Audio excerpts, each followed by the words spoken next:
My name is Thomas, and I am headed to Lexington Avenue, to the outside of the Townhouse Bar in Midtown here in Manhattan, New York.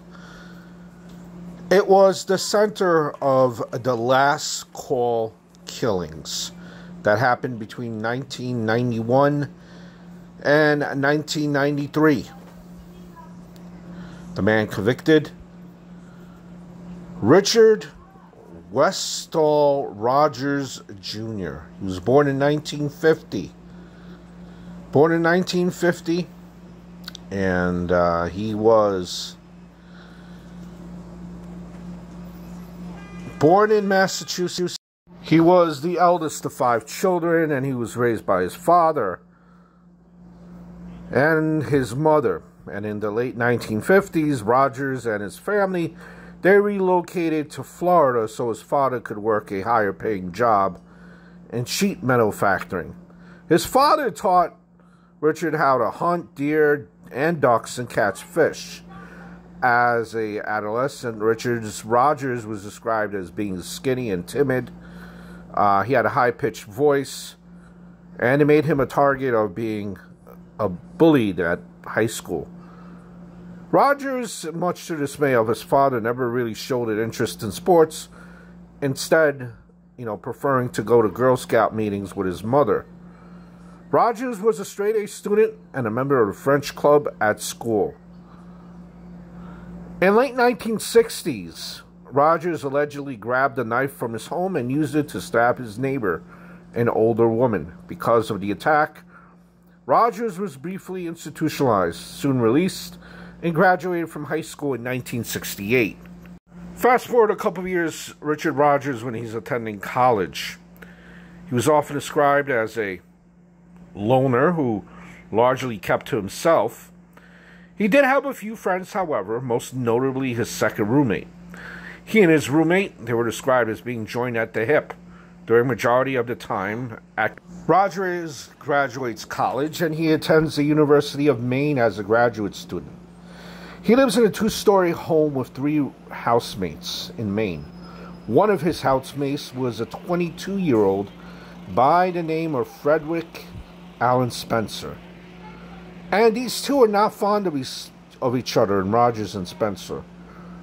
But there were no instances of violence between the two prior to Spencer's death. Oh, yes, there was a death. You could see where, this is going with Richard. On the afternoon of April 28th, 1973, Rogers hit Spencer 8 times in the back of the head with a roofing hammer. Spencer was still alive after the bludgeoning, so Rogers asphyxiated him by placing a plastic bag over his head until he died. Rogers then waited until the evening to dispose of Spencer's body. He wrapped Spencer in a nylon Boy Scout tent, dragged the body out of his home, past the parking lot, and into his car. He then drove down Route 116 in Old Town for about some time until he reached the Bird Stream Forest, where he dumped Spencer's body. Spencer's body was found by 2 cyclists in May of 1973. They were able to identify Spencer's body after tracing the key found in his pants to a post office box he rented. So after the body was found, Spencer is on the right-hand side here, Rogers is on the left. After the body was found, police did question Rogers, and, he did confess. He said it was self-defense.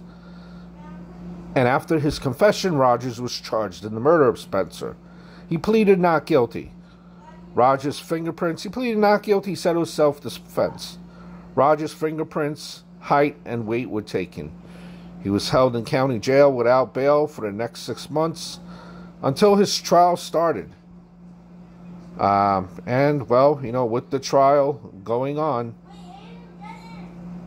the jury eventually, after deliberating for under 3 hours, they reached a verdict of not guilty. So, after his acquittal, Rogers moved to New York, where he attended Pace University Guess what? It was for the School of Nursing. Graduating in 1978, he earned a master's degree in science, where he was hired as a nurse by Mount Sinai Hospital. He eventually became a surgical nurse and worked in the pediatric ward. Believe that.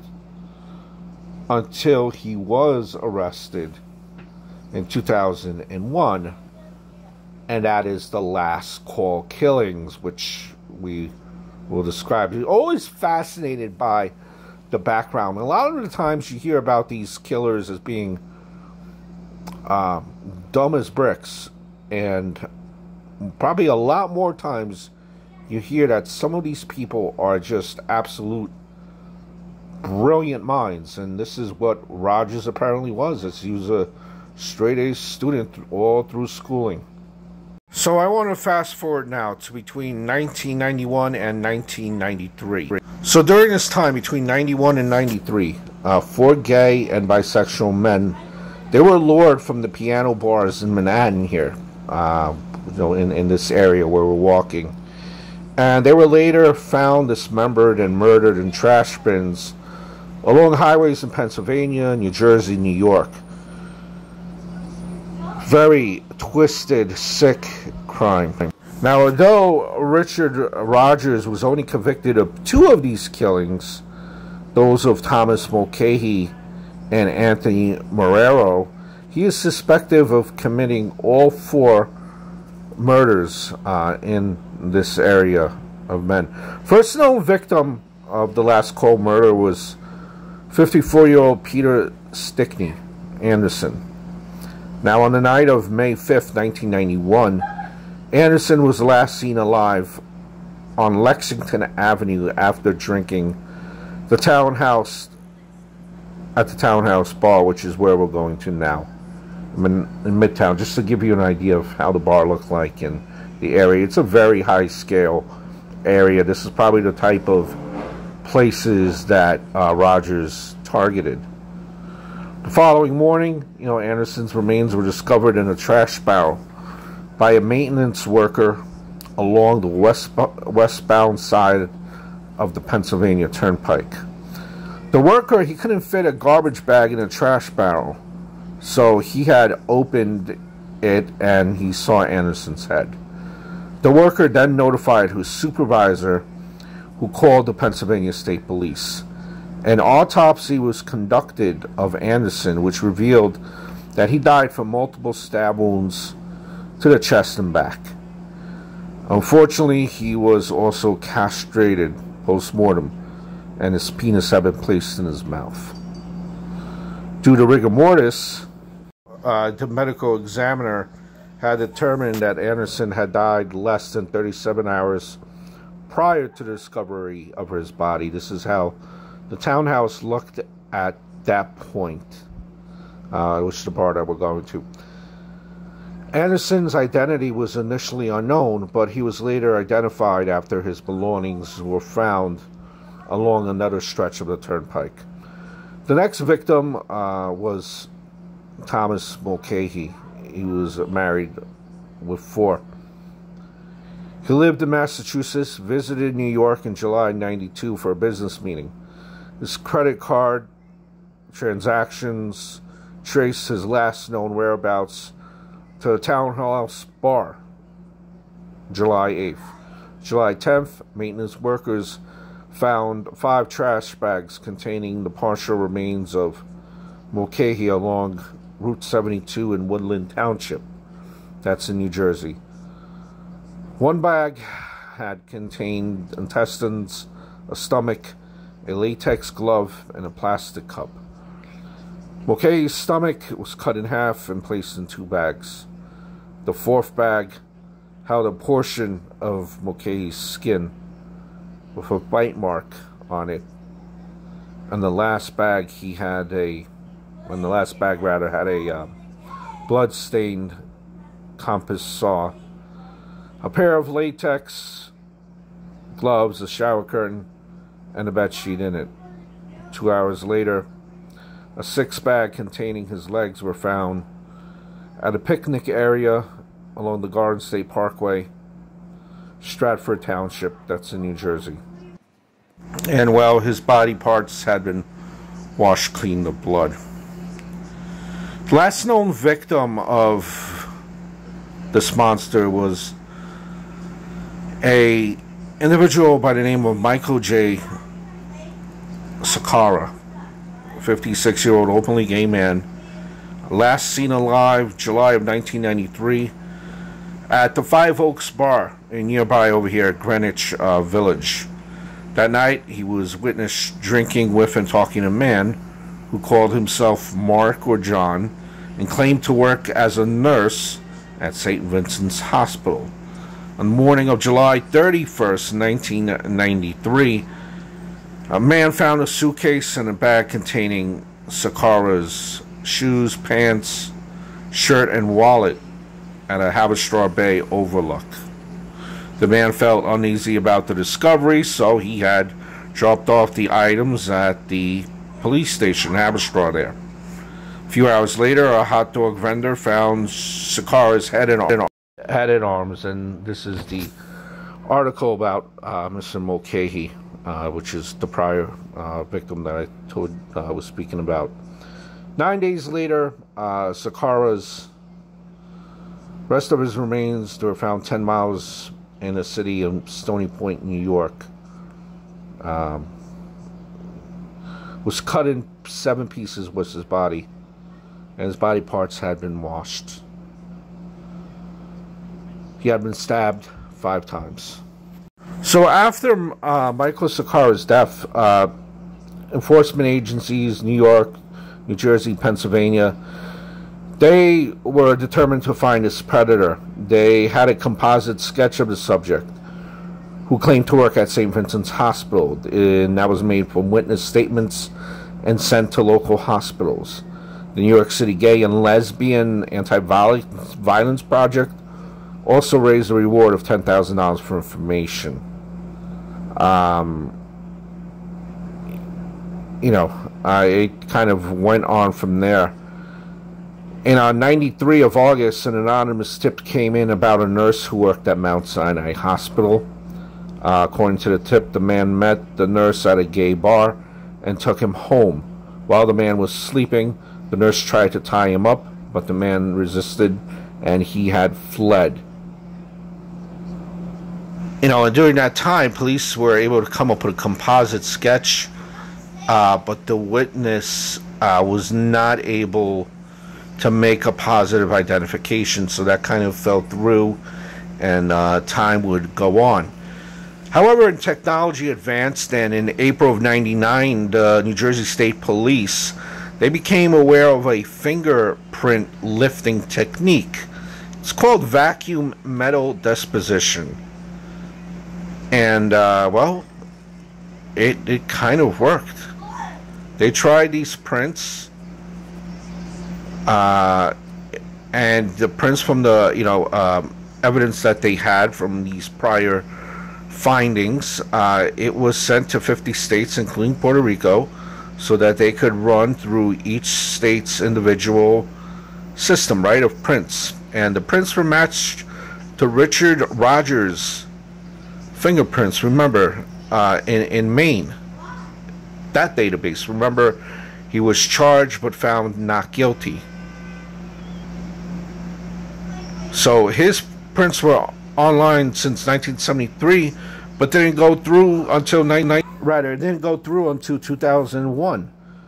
So these prints were from 1973, again, just to kind of clean this up, from his arrest, and the fingerprints didn't go online until 2001, which, well, that's when an arrest was made, after there was a match through this new technique.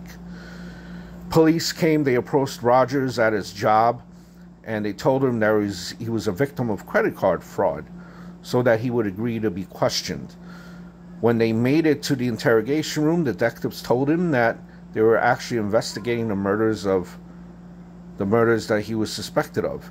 Rogers admitted to knowing Michael Saraka, But after figuring out that the police had linked him to the other two murders, Mulcahy, what we discussed was one of them, he requested counsel. He was arrested. Bail bond was set at $1 million.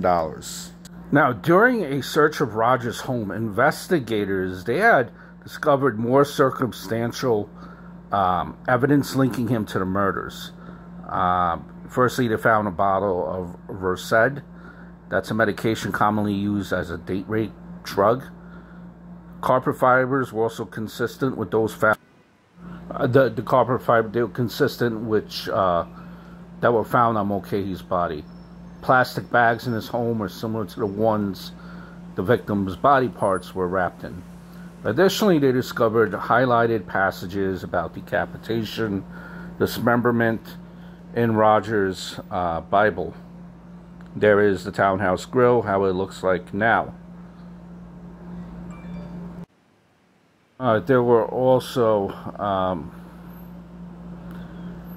videotapes of horror films, a New Jersey road map, Polaroid pictures of shirtless men with stab wounds drawn on them. So Rogers' trial, now get this, Rogers' trial began in October of 2005. He was offered a plea deal during jury selection, which stated that if he pleaded guilty to manslaughter in both cases, he would receive 2 32-year sentences with the possibility of parole after 15 years. Additionally, if he pleaded guilty to the third-degree murder and death of Peter Anderson, he would receive a total of 10 to 20 years in prison. Rogers said that he would take it into consideration, but he had declined the deal. Offering this monster parole is amazing. So, in 2005, the jury, after deliberating for 3 hours, 45 minutes, found Richard Rogers guilty on all charges. Rogers reportedly showed no interest, no reaction to the verdict, and he continued to stare straight at the front of the courtroom. Rogers, now the monster, is currently serving 2 consecutive life sentences for the 2 murders in New Jersey State Prison in Trenton, New Jersey.